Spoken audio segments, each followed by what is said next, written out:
बिस्मिल्लाहिर्रहमानिर्रहीम। इय्याका नअबुदु व इय्याका नस्तईन। मैं इस नाज प्रोग्राम सियासत बखैर में आपको खुशामदीद कहता हूँ।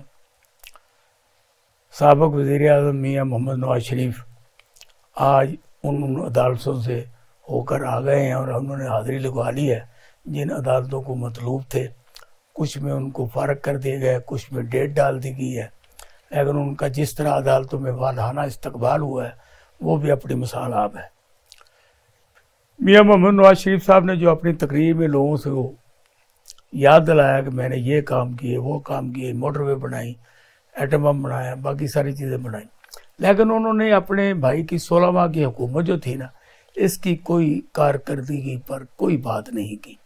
जैसे कि वो 16 माह की जो हुकूमत है उसका कोई वाली वारसी नहीं है, ना उनकी मुखालफत में बात की, ना उसकी हमायत में बात की। तो इससे साफ ज़ाहिर होता है कि जिस हुकूमत में मियाँ मोहम्मद नवाज शरीफ साहब खुद शामिल ना हो वो कोई मुस्लिम लीग की हुकूमत नहीं है। आज हमने इसी सिलसिले में जिन दोस्तों को दावत दी है वो हमारे स्टूडियो में मौजूद हैं। जनाब खालिद क़य्यूम साहब जो कि बहुत ही अहमियत के अमल सीनियर जर्नलिस्ट हैं। मैं खालिद क़य्यूम साहब आपको खुशामदीद कहता हूँ, वेलकम। बहुत शुक्रिया। और पाकिस्तान पीपल्स पार्टी के सीनियर रहनुमा हैं मुनव्वर अंजम साहब, मैं उन्हें भी खुशामदीद कहता हूँ। उन्होंने हमारे प्रोग्राम में शमूलियत की। मुनव्वर अंजम साहब सलाम अलैकुम। मुनव्वर अंजम साहब सलाम अलैकुम। वालेकुम सलाम। क्या हाल है जनाब, कैसे हैं, ठीक हैं आप? अल्लाह का शुक्र, आप सुनाए खैरियत से हैं? ठीक है। मैं आपको अपने शो में वेलकम करता हूँ, बहुत शुक्रिया। और इस तरह पाकिस्तान मुस्लिम लीग नून के रहती आम रहनुमा साबिक़ जो MPA भी हैं, उन्होंने हमें अंजम साहब ने हमारे साथ शमूलियत की है, मैं उन्हें भी खुशामदीद करता हूँ। अस्सलाम वालेकुम जनाब। वालेकुम अस्सलाम sir, Asif Bajwa advocate here sir, आप बहुत शुक्रिया आपने मुझे इनवाइट किया और वक्त दिया जी, थैंक यू। एडवोकेट साहब, हम आपको वार्म वेलकम करते हैं क्योंकि अभी आपको नई नई खुशियाँ हासिल हुई हैं। इसको दोबारा करने के लिए हम आपसे बहुत अच्छी बातचीत करेंगे। तो मैं शुरू करता हूँ जनाब खालिद क़य्यूम साहब से। खालिद क़य्यूम साहब, आपके क्या सियासी हालात देख रहे हैं? ये पीपल पार्टी और नून लीग की दोबारा जंग है, ये कहीं और तरफ ना ले जाए, इनको इक़्तिदार आते हुए ये दूर ना चले जाए? देखिए कि इस वक्त पाकिस्तान मुस्लिम लीग नून के कायद नवाज शरीफ साहब की जो तीसरी जलावतनी से वापसी हुई है, उससे पाकिस्तान का जो सियासी मंजरनामा है उस पर जो है वो बाज़ तब्दीलियां जो हैं वो वाज़े तौर पर नज़र आ रही है। और उसमें हम एक तरफ तो मकाफ़ात अमल भी देखते हैं कि जब 2018 में नवाज शरीफ साहब पाकिस्तान तशरीफ़ लाए तो उस वक्त उनको जो है वो गिरफ्तार करके जेल में डाल दिया गया। और अब जिस ब्यूरोक्रेसी या पुलिस अफसरान जो उनको गिरफ्तार कर रहे थे, वो अब जब उनकी वापसी हुई है तो बड़े ही जो है प्रोटोकॉल के साथ वापसी हुई है और वही पुलिस अफसरान उनको सलूट मारते हुए नजर आए हैं। इसकी क्या वजह है? तो देखिए, इसकी असल वजह यह है कि मैच फिक्स हो चुका है। अच्छा, माशाल्लाह। तो ये माजी में जो है वो 2018 के इंतखाबात में भी मैच फिक्स था, लेकिन उस वक्त जो है वो उस मैच फिक्स की जो बेनिफिशरी थी वो PTI थी और चेयरमैन PTI थे। ठीक है। और अब जो मैच फिक्स है इसमें बज़ाहिर जो है वो नून लीग जो है वो बेनिफिशरी नजर आ रही है। खालिद क़य्यूम साहब, कभी ऐसा हुआ कि मैच फिक्स पहले ना हुआ हो? ये कोई नई बात तो नहीं है? नहीं, आपको अचंभे की बात है। मैं आपको बताऊं कि इसमें कोई शक नहीं कि पाकिस्तान की सियासत में अक्सर मैच फिक्स होते रहे, लेकिन माजी में कुछ सियासी तब्दीलियां मैच फिक्स होने के बगैर भी आई हैं। क्या जुल्फ़िकार अली भुट्टो जो है वो मैच फिक्स करके आए थे, अपनी अवामी मकबूलियत की बुनियाद पर वो आए थे। और उसके बाद जो है जब 86 में पीपल्स पार्टी की शहीद चेयरपर्सन मोहतरमा बेनज़ीर भुट्टो पाकिस्तान वापस आई तो एक तारीखी इस्तकबाल लाहौर में हुआ। आपने उस इस्तकबाल को कवर भी किया और अब तक पीटीआई की तरफ से भी मीनार पाकिस्तान जो उसकी पहले वाली जो जगह थी उससे कम हो चुकी है, कुछ हिस्सा मीनार पाकिस्तान का ख़त्म कर दिया गया है। लेकिन जो पीटीआई दावा करती है बड़ा जलसा वहाँ करने का, उसी तरह नून लीग ने भी दावा किया है कि उन्होंने जो है सबसे बड़ा जलसा किया है। इसी तरह पीटीआई भी दावा करती थी। लेकिन मैं समझता हूँ कि इसमें कोई शक नहीं कि नून लीग का जलसा जो था वो एक बड़ा जलसा था। अच्छा। और पीटीआई से भी शायद बड़ा था। लेकिन ये आपके जज्बात हैं, लोग इसको ऐसे नहीं मानते। लोग नहीं मानते, लेकिन मैं अपना तजिया दे रहा हूँ। लेकिन मैं समझता हूँ कि जो 10 अप्रैल 1986 को मोहतरमा बेनज़ीर भुट्टो का इस्तकबाल और जलसा था, उसका रिकॉर्ड आज तक नहीं टूट सका और ना टूटेगा। और यही वजह है कि ये जो जलसा हुआ है नून लीग का, मेरी बात का इंतजार नहीं ना किया, मैं अगली बात भी आपको कर दूंगा तो आपको पसंद आनी है कि जलसा जो है यकीनन नून लीग का बहुत बड़ा हुआ है लाहौर के अंदर मीनार पाकिस्तान पर। लेकिन इस जलसे का जो है वो कोई फजा, उस तरह इम्पैक्ट जो है जो आना चाहिए था वो उस तरह नहीं आया। और ऐसे लगा कि पूरे पाकिस्तान से जो बसों, कोचों, वैगनों के जो जुलूस हैं वो उनके जरिए लोग मीनार पाकिस्तान आए। लेकिन जो लाहौर शहर है, मैं समझता हूँ लाहौर शहर की जो पार्टिसिपेशन जिस कदर होनी चाहिए थी और जिस कदर लाहौर नून लीग का हमेशा से गढ़ रहा है, वो उसके मुताबिक जो है वो हमें नजर नहीं आई। और यही वजह है कि मैं देख रहा था कि जब नवाज शरीफ साहब मीनार पाकिस्तान खिताब फरमा रहे थे तो उस वक्त लाहौर से बाहर से जो MNA MPA अपने जुलूस लाए थे, तो मेरे कोई जानने वाले लोग जो हैं उस ट्रैफिक में वहाँ पर काला शाह काकू साइड पर जो है लाहौर सियालकोट मोटरवे से जब रिंग रोड पर और बाईपास पर एंटर होता है तो वहां पर वो ट्रैफिक में फंसे हुए थे। तो उस वक्त पता चला कि वहां तक काला शाह काकू तक बाहर से आने वाले जो काफिले थे वो तो आ रहे थे, वो जलसा गाह से भी बाहर थे और यकीनन बहुत बड़ी तादाद में लोग आए। लेकिन लाहौर ज्यादा लोग जो हैं, मेरा मुशाहिदा ये है कि लाहौर से बाहर से आए। जबकि पीटीआई का जो जलसा था उसमें भी हमने कवर किया उसको, तो उसमें बज़ाहिर ज़्यादा पार्टिसिपेशन जो है वो लाहौर से थी। और इसी तरह जो मोहतरमा बेनज़ीर भुट्टो का 10 अप्रैल 1986 का इस्तकबाल था, उसमें तो सारे लोग ही पैदल थे। बसों, कोचों का तो इतना वो उस वक्त तस्वर ही नहीं था। वहाँ ज़्यादा लोग जो हैं वो पैदल जलसा में पहुंचे थे। मैं मुनव्वर अंजुम साहब को शामिल करता हूँ उसको। मुनव्वर अंजुम साहब ये बताइए कि अब पीपल्स पार्टी और नून लीग में क्या रिफ्ट आ गई है कि वो फिर एक दूसरे के खिलाफ उन्होंने मुआहदा तान लिया है? चलिए, हम तो एक दूसरे के खिलाफ नहीं, हम तो सुलह के साथ हैं। अच्छा। अब सुलह की सियासत की है हमेशा से। खालिद कयूम साहब तो बड़ी अच्छी तरह पीपल्स पार्टी को समझते हैं। अब आज भी हम ये कहते हैं कि भाई इलेक्शन फौरी तौर पर आप अनाउंस करें। हम फौरी तौर पर इलेक्शन की अनाउंसमेंट चाहते हैं और हम चाहते हैं कि हम आगे की तरफ चले। ये ना हो कि हम फिर वहीं आगे फंस जाए, जो फिर सिलेक्टेड कोई आगे बैठ जाए। फेयर फ्री इलेक्शन का टाइम है, इसे फेयर फ्री इलेक्शन होने चाहिए। बाकी रही बात जो आप खालिद कयूम साहब कह रहे थे, तो ये जलसे जुलसे करना कोई इतनी बड़ी बात नहीं होती। मेरा ख्याल 97 के जलसे में अपना सबसे बड़े जलसे पीपल्स पार्टी के थे, लेकिन सीटें हमें 17 मिली थी, वो भी सिंध से। सो जब तक ये मिलने देने वाली बातें खत्म नहीं होंगी, ये मुल्क जो ना अनारकी की तरफ चला जाएगा। तो पाकिस्तान पीपल्स पार्टी आज भी अपने मौक़िफ़ पे कायम है। हमारे चेयरमैन बिलावल भुट्टो ज़रदारी साहब, आसफ अली ज़रदारी साहब, उनका यही ख्याल है कि जी ठीक है। और आपने देखा कि हम पीडीएम का हिस्सा नहीं थे, हम इत्तेहादी जरूर थे, क्योंकि हम समझ रहे थे कि अगर मुल्क इस तरह मुल्क को ना बचाया तो मुल्क जो है वो डूब जाएगा। तो हमने तो उससे कड़वी गोली खाई, वरना हमारे लिए उतना मुश्किल काम नहीं था इक़्तिदार में आना। हमने प्लेट में रखकर अगर शहबाज शरीफ को वजीर आजम बनाया तो हम खुद भी तो बन सकते थे ना। नहीं तो मुआदा हुआ, कोई रबर रंजन साहब मुआदा हुआ होगा ना कि नेक्स्ट वजीर आजम बिलावल भुट्टो होगा, जिसकी वजह से तो मुझे कोई नहीं होते। हम डील और डील पे कभी यकीन नहीं रखते। अच्छा, तो अब नेक्स्ट सिनेरियो क्या है? इकट्ठे इलेक्शन लड़ने का क्या प्रोग्राम है? नहीं, इलेक्शन तुम्हारा अपना अपना होगा। जो स्टेक होल्डर इस मुल्क के, जो इस मुल्क की मेन जमातें हैं, उन्होंने अपना अपना इलेक्शन लड़ना है।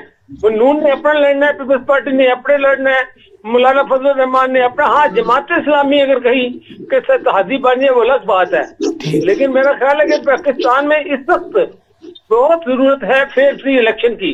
अगर अब भी ना हुए तो फिर आप इलेक्शन भूल जाए, फिर इसी तरह ही होगा कि सिलेक्टेड आते जाएंगे, इक़्तिदार में बैठते जाएंगे। जैसा खालिद अहमद साहब ने कहा कि जुल्फ़िकार अली भुट्टो साहब आए और वो अवाम की ताकत से आए। मोहतरमा बेनज़ीर भुट्टो 88 में इक़्तिदार में आई, अवाम की ताकत से आई। हम लोग 93 में भी आई तो अवाम की ताकत से आई। हम तो जब भी आए अवाम की ताकत से आए और हमने कभी किधर उधर नहीं देखेंगे। ये जो इलेक्शन में मैच फिक्सिंग की बात हो रही है, आप इस पे मुकम्मल तौर पे सहमत हैं कि ये मैच फिक्स कर दिया गया है? सर अभी तो वक्त में बहुत फर्क है, अभी कुछ नहीं कहा जा सकता। वो एक घोड़ा से मैदान, अभी तो पता चलेगा जब सिंगों में सिंह फंसेंगे। अभी तो अवाम के मूड का नहीं पता। अभी तो इन्होंने वर्कर पूरे पाकिस्तान से इकट्ठे करके एक शो दिखा दिया है, लेकिन मैं समझता हूँ लोग तो कह रहे थे जी वहां 10 लाख बंदे होंगे, बीबी का रिकॉर्ड टूट जाएगा, 20 लाख बंदे होंगे। तो पूरी जो रिपोर्ट आ रही है, मैक्सिमम लोग भी तादाद बता रहे हैं जैसे कि जी बाहर तक लोग भी थे, तो सारे भी मिला ले तो 1 लाख बंदा बहुत बंदा होता है। भाईजा साहब आप ये बताएं कि अभी आप माशाल्लाह बड़े भंगड़े डाल रहे हैं, खुशियां मना रहे हैं, और आज अदालत से भी आपको मुकम्मल तौर पर रिलीफ मिला है और हर तरह वहाँ भी शादियाँ ने बजाए गए हैं। आप ये बताइए, आप इलेक्शन नहीं चाहते थे? क्योंकि मियां नवाज शरीफ साहब ने ना अपनी तकरीर में ना किसी बात में इलेक्शन की कोई बात नहीं की। देखिए मियां साहब को इलेक्शन की बात करनी चाहिए। बाजवा साहब से सवाल है मेरा। बिस्मिल्लाह, आपका बहुत शुक्रिया, आपने मुझे वक्त दिया। गुजारिश ये है कि मियां नवाज शरीफ साहब का ये एक इस्तेमाली जलसा था, और हमने इससे पहले भी ये कहा कि ये जो जलसा था ये हमने किसी के साथ मुकाबले में शो नहीं किया। अच्छा, हमने तो ये जैसे किया है कि क्या हमारा वर्कर जो है प्रोपेगेंडा किया जाता था कि मियां नवाज शरीफ साहब का वोटर या PMLN का जो वोटर है वो स्लीपिंग पार्टनर है, वो सिर्फ इलेक्शन के दिन घर से बाहर निकलता है और मियां नवाज शरीफ साहब को शेर के निशान लगा के घर वापस आता है। अच्छा, और हमने ये साबित कर दिया कि अगर शरीफ साहब ये चाहें कि उनका वर्कर सड़क पे ले, उनका वर्कर करे, तो वर्कर वहां पर हाजिर हो जाता है। नंबर 1। नंबर 2, हमारा किसी के साथ कोई मुकाबला नहीं है इस बात पे कि PTI का बड़ा था या मोहतरमा शहीद, ये हमारा टारगेट ही नहीं था। अच्छा बाजवा साहब आप ये बताएं कि जो मियां मोहम्मद नवाज शरीफ 4 साल की जलावत ने काट के आए थे, क्या उन्होंने कौन सा ऐसा किरदार अदा किया था जिसकी बुनियाद पर आप ये चाहते थे इनको वेलकम किया जाए? जी, दूसरी बात जो आपने की कि मियां साहब ने इलेक्शन के मतलब कोई बात नहीं की। देखिए बात यह है, मियां साहब ने कोई प्रेस कॉन्फ्रेंस नहीं की। मियां साहब ने सिर्फ ये बताया, साहब दुबई से आने लगे थे लाहौर की फ्लाइट इस्लामाबाद पर, कुछ प्रेस रिपोर्टर्स ने भाइयों ने पूछा कि मियां साहब इलेक्शन के मतलब, तो उन्होंने कहा कि बिल्कुल हम ये समझते हैं कि इलेक्शन करवाना इलेक्शन का काम है, काम नहीं है। जो इलेक्शन कमीशन है जिस तरीके से काम कर रहा है इलेक्शन, देखें अभी भी ये तो सारी होम्योपैथिक बात है जो आप कर रहे हैं। असल बात आप बताए ना, इलेक्शन क्यों नहीं कराना चाहते या इलेक्शन की तरफ क्यों नहीं जाते? क्योंकि वोटर उनके पास नहीं है। हमारा जो पाकिस्तान मुस्लिम लीग नून का जो वर्कर और वोटर है वो चार्ज है, फुली चार्ज है। ये हमने जलसे में देख लिया जितना चार्ज है वो, ये जलसे में हमने देख लिया जितना चार्ज है वो हो जाएंगे। और ये जो बातें करते हैं इनको जवाब देंगे इंशाल्लाह इलेक्शन कैंपेन में कि हमने क्या किया और इन्होंने क्या किया, लेकिन फिलहाल हम किसी भी पार्टी के खिलाफ किसी भी कोई नया मार्ग नहीं खोलना चाहते। अच्छा, आप ये चाहते हैं कि तरीके इंसाफ भी इलेक्शन में हिस्सा ले और उसको बिल्कुल आपकी तरफ फ्री हैंड दिया जाए? बिल्कुल, ये पॉलिटिकल हम जमहूरी लोग हैं, डेमोक्रेटिक सिस्टम है और डेमोक्रेटिक निज़ाम हुकूमत है पाकिस्तान में।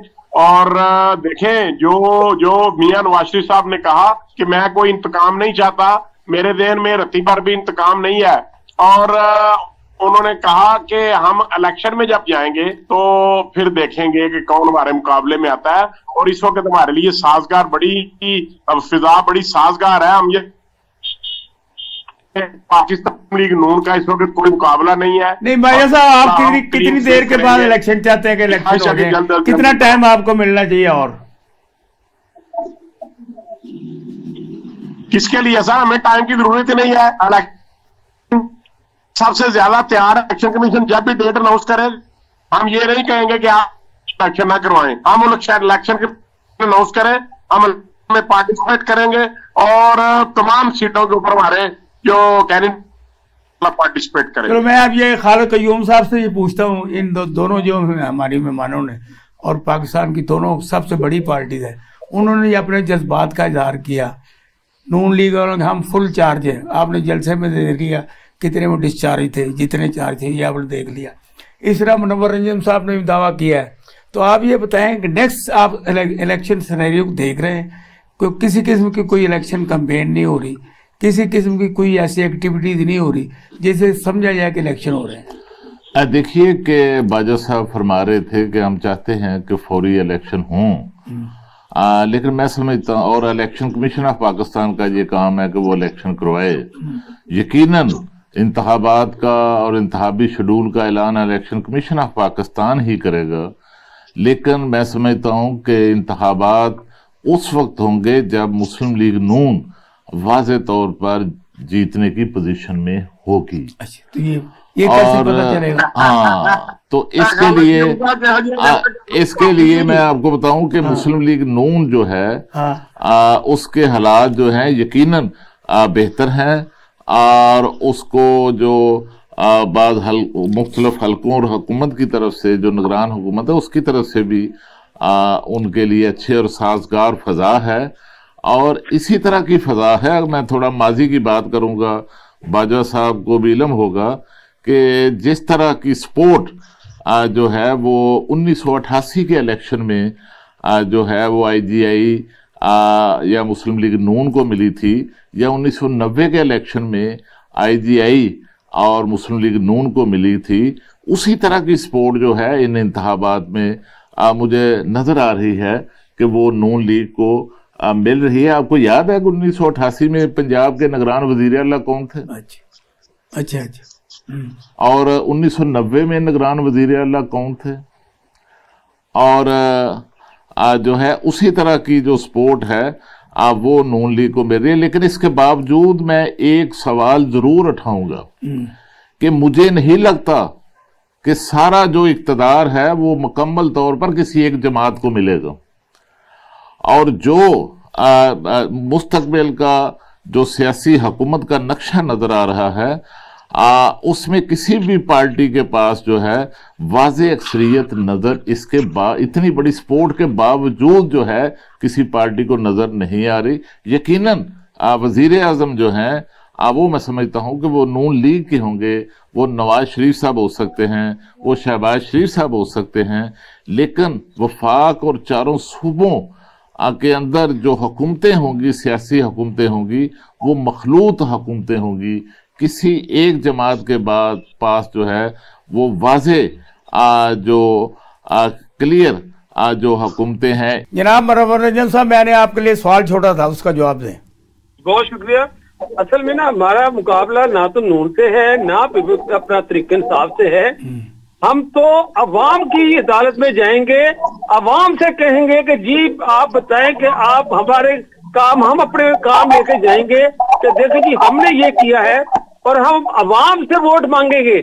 हम मुकाबला करने नहीं निकलेंगे, हम तो अवाम के पास जाएंगे, उनसे वोट लेंगे। अजय मनोहर रंजन साहब, आप क्या सौदा लेके जाएंगे, क्या सौदा बेचेंगे, आप बताएं। सर सौदा तो हम बेचेंगे नहीं, हम तो उनको अपनी कारनामे बताएंगे। देखे जी हमारे साथ ये हमने किया, ये हमने इस तरह लेके चले। 88 में हमारी कारकर्दगी ये थी, 93 में कारकर्दगी ये थी। जब जब हम आए हमने इदारों को मजबूत किया, जब जब हम आए हमने जो है वो गरीब की गुर्बत कम की। जब जब हम आए हमारे दौर में इन्होंने अपना जो है वो सीवी बना के दिया, इन्होंने अपना सीवी जिनको भेजा, हम अपना सीवी अवाम को देंगे। अच्छा, नहीं, मेरी गुजारिश है आपसे कि आप हमारे इस टीवी चैनल के तवसत से लोगों को ये बताएं कि हमने अपने इस साहब का 16 माह की हुकूमत में क्या किया है, या 15 साल हम सिंध में 15 साल जो हम सिंध में हुक्मरान रहे हैं उसमें हमने क्या किया है। 2-4-6 बातें बता दें। हम तो जब हम आएंगे ना मैदान में तो आपको बताएंगे। इस दफा देखे, सबसे पहली बात तो यह कि फेयर फ्री इलेक्शन की बात होनी चाहिए। फेयर फ्री इलेक्शन करवाएं, फिर आपको बताएंगे कि पीपल्स पार्टी कहाँ खड़ी है।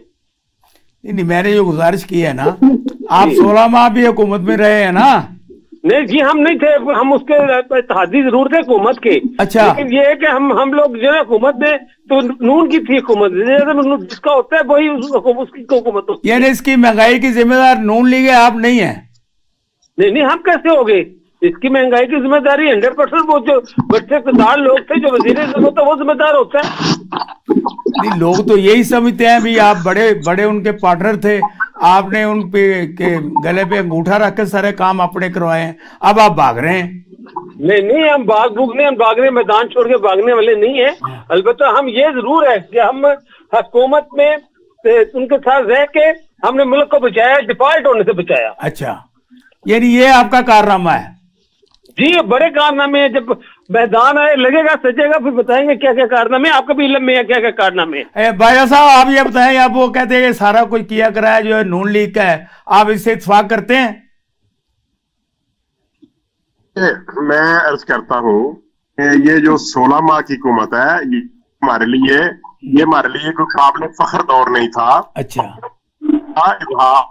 साबिक प्राइम मिनिस्टर मियां मोहम्मद शहबाज शरीफ ने कई दफा किया, और मीडिया टॉक में और मीडिया इंटरव्यूज में भी और अदरवाइज भी उन्होंने कहा कि जब चेयरमैन कमेटी के खिलाफ अदम एतमाद की तहरीक पेश की गई और उनको उनके इल्म में ये बात आ गई कि इनकी तहरीक अदम एतमाद जो है वो कामयाब होने जा रही है, तो उन्होंने कहा कि ये किसी तरीके से हुकूमत नहीं चला सकेंगे, हम इनके लिए बंदूकें बिछा दी हैं। उन्होंने जो एमओयू साइन किए थे IMF के साथ, उन्होंने उससे बैकआउट किया और पेट्रोल को 20 रुपए बढ़ाने की बजाय 10 रुपए कम कर दिया। उन्होंने कमिटमेंट की थी, उससे भी उन्होंने बैकआउट किया।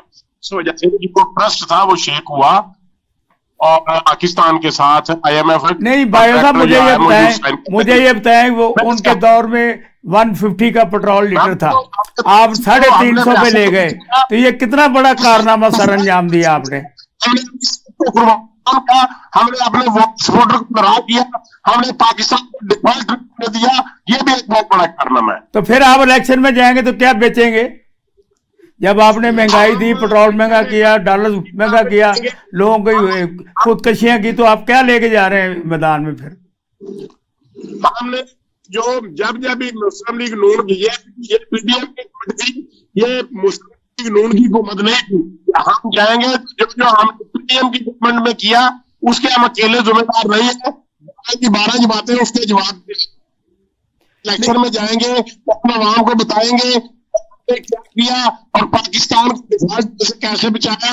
और मियां नवाज शरीफ की जब हुकूमत आई, अगर वो वक्त निकाल दे उनकी गवर्नमेंट का, तो बाकी पाकिस्तान में खंडराज बचते हैं, बाकी किसी किस्म की डेवलपमेंट नजर नहीं है। नहीं बाजवा साहब, एक मिनट यहाँ रुकिए, मुझे ये बताएं कि आप कहते हैं ये 16 माह की हुकूमत है, आप जिम्मेदार नहीं है। पीपल पार्टी कहती है कि हम जिम्मेदार नहीं है, मौलाना फजलुर रहमान कहता है कि हम जिम्मेदार। तो ये फिर हुकूमत नवाज शरीफ कर रहा था, ये कोई और को फरिश्ते थे? देखिए, हमने ये नहीं कहा नहीं है, हम जिम्मेदार है, लेकिन हमने सिर्फ जो उन्होंने मईशत का बेड़ा किया था उसको बचाने में सारा कुछ नहीं। तो आपने क्या मईशत को बेहतर किया? कोई सहारा दिया आपने? कोई चीज सस्ती हुई? ये तो 10 गुना पे आप ले गए और आप फिर क्रेडिट लेते हैं। ये कि आपने मुल्क बचाया है। पूरा मुल्क जो 25 करोड़ आवाम को डुबो दिया, आपने मुल्क बचाया। ये कैसा मुल्क बचाया आपने? हमने पाकिस्तान को डिफॉल्ट, अगर पाकिस्तान डिफॉल्ट कर जाता तो आज पेट्रोल 1000 रुपये होता और डॉलर भी 1000 रुपये का होता सर। ये देखें, ये बहुत बड़ी एफर्ट के बाद इसको बचाया गया। इसको डिफॉल्ट बचाया गया या पीडीएम ने।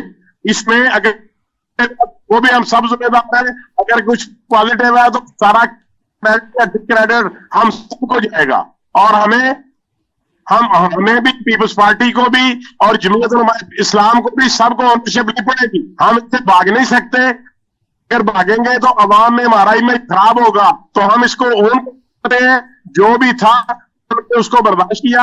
हमने सख्त फैसले किए, हमने गैर मकबूल फैसले किए, हमने पाकिस्तान को डिफॉल्ट होने से नहीं। भाई साहब, अगर ये बात थी ना कि आपने मिलके बहुत अच्छा काम किया है, तो आप इलेक्शन भी इकट्ठे लड़ते, आइंदा भी नफा नुकसान के आप शरीक होते।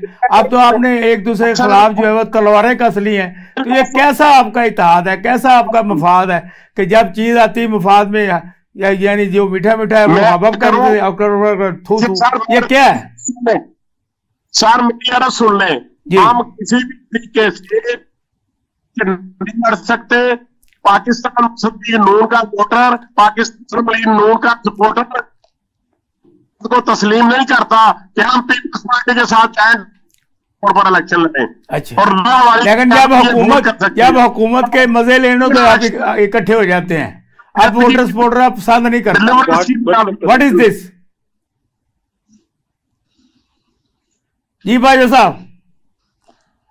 जी सर, मुझे ट्वीट करें। मैंने गुजारिश की है कि अब आप कहते हैं ना कि वोटर, हमारे सपोर्टर पसंद नहीं करते कि पीपल पार्टी के साथ मिलकर इलेक्शन लड़े, लेकिन जब खाने की बात आती है तो आप इकट्ठे हो जाते हैं। देखो, बात ये है, इलेक्शन अभी कभी भी हमने इकट्ठा नहीं लड़ा।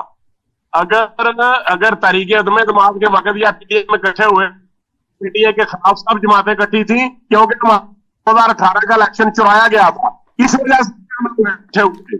नहीं तो क्या ये इससे पहले जितनी दफा नवाज शरीफ बने हैं वो इलेक्शन नहीं चुराया जाता रहा? क्योंकि पाकिस्तान की तारीख में सिर्फ एक इलेक्शन हुआ है 70 का, और उसका रिजल्ट ये निकला कि हमारा मुल्क दो लख्त हो गया। तो अब आप ये कहते हैं कि अब आपको उन्होंने जो आपका जो फिक्स कर दिया आपकी हुकूमत और मियां नवाज शरीफ के बारे में जो कुछ हो रहा है, इससे आपको लगता नहीं है कि ये मैच फिक्स है? ये मैच फिक्स नहीं है। कैसे मुमकिन है ये मैच फिक्स हो? आज मीडिया का दौर है, आज कैमरे का दौर है, आज हर चीज पे कैमरा है, चीज पे रिकॉर्डिंग है। आपने भाई हर बंदे की आंखों में जो है ना धूल झोंक दी है, हर निगाह आपने बंद कर दी है।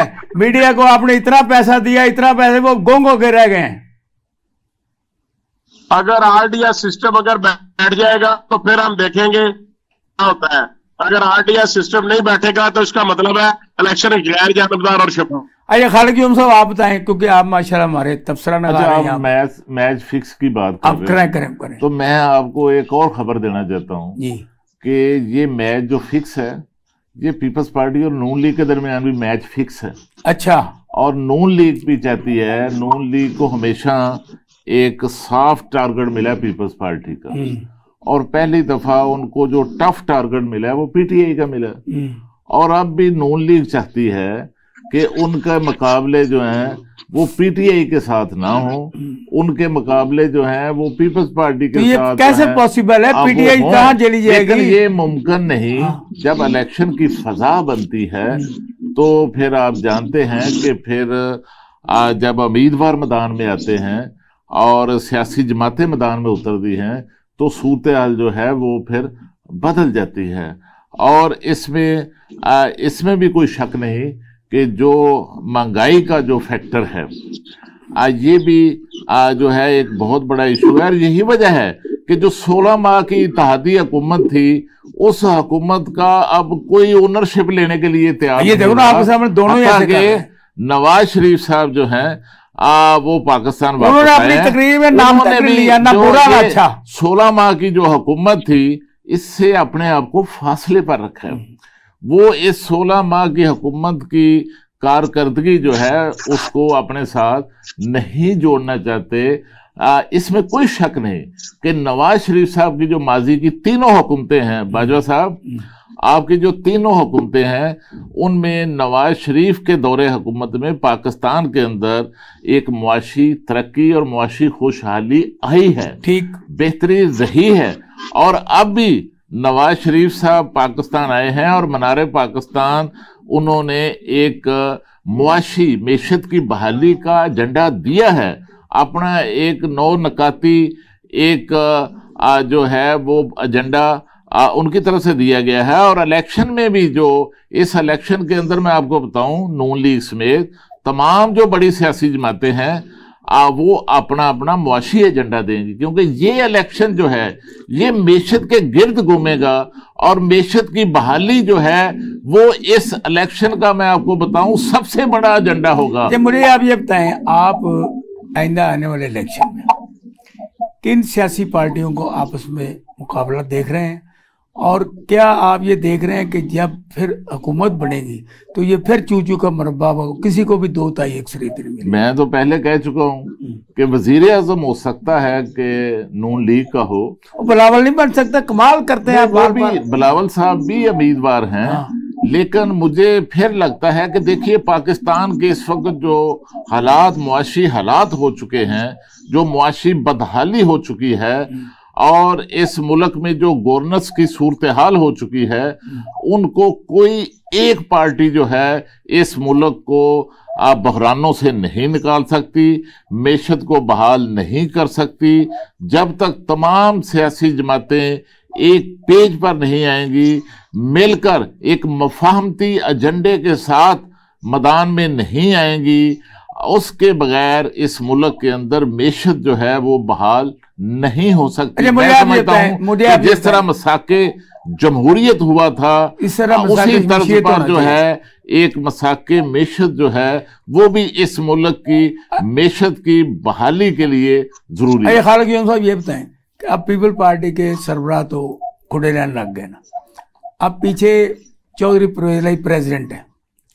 अगर ये कुरा फाल पार्टी ने पीटीआई के सदर वो हैं, अगर ये कुरा फाल वजीर आज़म का उनके आंख निकला तो फिर क्या कहें? सारी जिंदगी में कुरा फाल निकालते रहना है। देखिए मैं आपको एक बात बताऊं कि एक बात मत भूलें कि 2018 के इंतखाबात में नवाज शरीफ साहब जेल में थे, ठीक है, और इमरान खान साहब जो है चेयरमैन पीटीआई वो जलसे कर रहे थे, वो मैदान में थे, अकेले मैदान में थे।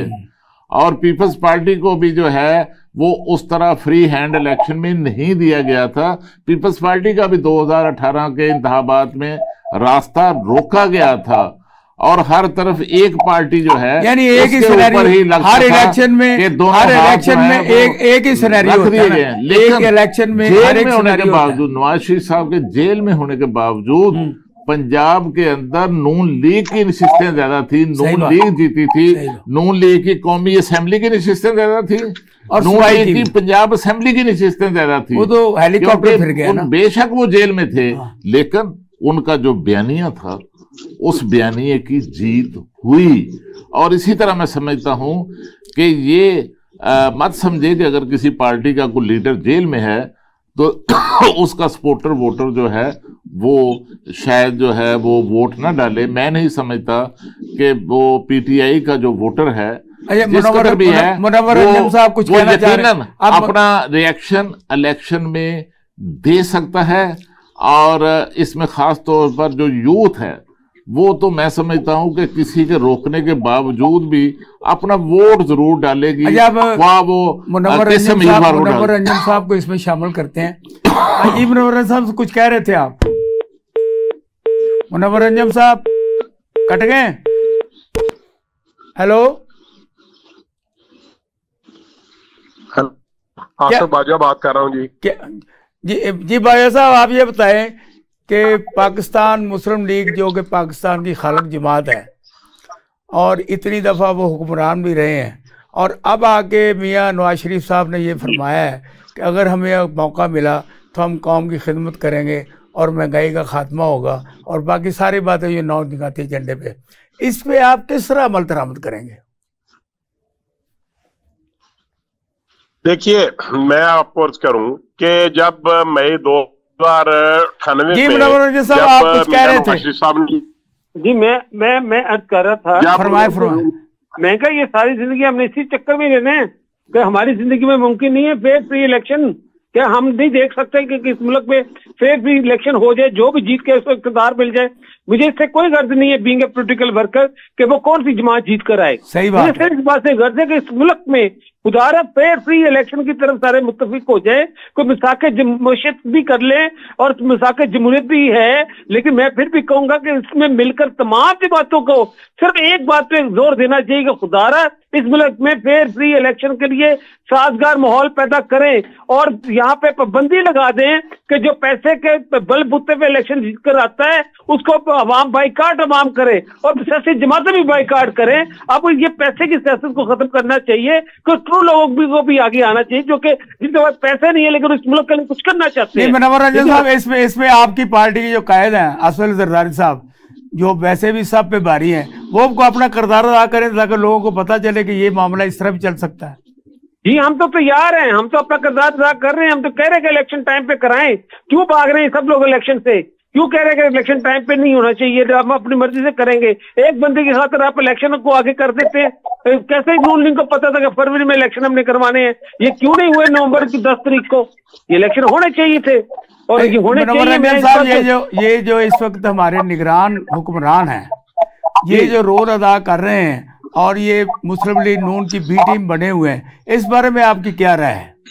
देखिए जी, बात सिंपल ये है कि निगरान जो हुकूमत है ना, इसको चाहिए कि वो न्यूट्रल हो जाए और वो कहेगा जी हम अपना किरदार अदा करें और अब वो ये कहेगा कि हमने इलेक्शन जो है ना फेयर फ्री इस मुल्क पे कराने हैं। और मैं समझता हूँ अगर सारे मिल जाएं, तमाम सियासी कुत्ते और तमाम अपना लोग मिल जाएं, तो अगर हम इस बात में मुत्तफिक हो जाए, सारे लोगों को एग्री करने में कामयाब हो जाए, तो मैं समझ इस मुल्क में फेयर फ्री इलेक्शन के चांसेस बढ़ सकते हैं। मुनव्वर रंजन साहब, इसको मुत्तफिक करेगा कौन ये बताए ना?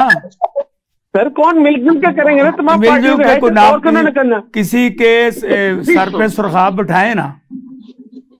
सर हम तो कह रहे हैं आए बैठे आगे मिलकर बात करें। मैंने तजवीज दे दी गोल बेस कॉन्फ्रेंस की, तमाम जमातों को इकट्ठा करें, निगरान करके बात वहां पे लेकर आए। क्या जी इलेक्शन कमीशन को कहेगा भी फौरी इलेक्शन कराए जाए और फेयर फ्री इलेक्शन का माहौल किया जाए। पाकिस्तान के अंदर मुनव्वर रंजन साहब, दो शख्सियात ऐसी हैं मैं समझता हूँ कि जो इस मामले में किरदार अदा कर सकती हैं। एक मुस्लिम लीग नून के कायद नवाज शरीफ साहब ये किरदार मफामत का अदा कर सकते हैं। दूसरा पीपल्स पार्टी के जो सरबराह हैं आसिफ अली जरदारी साबिक सदर, वो इस हवाले से ये दोनों शख्सियात जो हैं इस वक्त पाकिस्तान को सियासी, आइनी और मुआशी बहरान से निकालने के लिए अपना किरदार अदा कर सकते हैं और इन्हें मैं समझता हूँ करना चाहिए। बल्कि मेरी इतला के मुताबिक नवाज शरीफ साहब जो हैं वो जल्द ही पाकिस्तान की तमाम अहम सियासी क़यादत के साथ, खुसूसन साबिक सदर आसिफ अली जरदारी, मौलाना फजलुर रहमान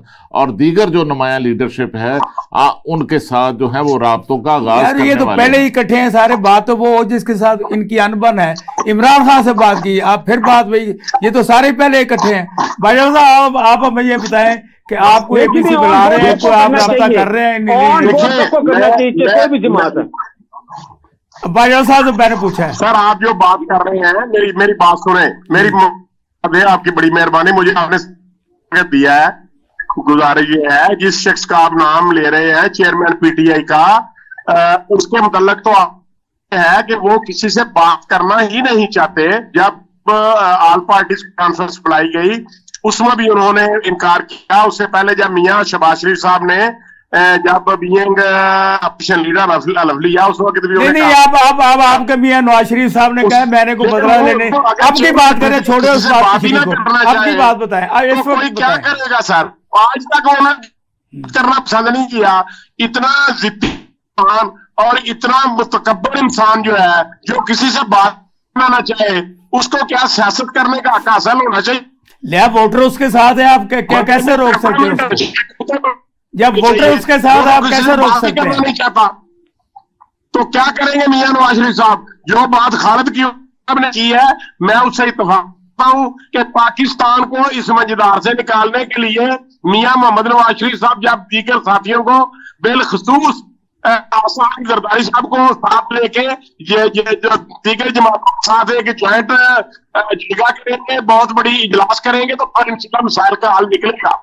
मैं आप तमाम दोस्तों का बहुत मशकूर हूँ। टाइम खत्म हो गया है। इंशाल्लाह कल हम मिलेंगे नए पैनल के साथ। मुझे और मेरे पैनल को इजाजत दीजिए। अल्लाह हाफिज।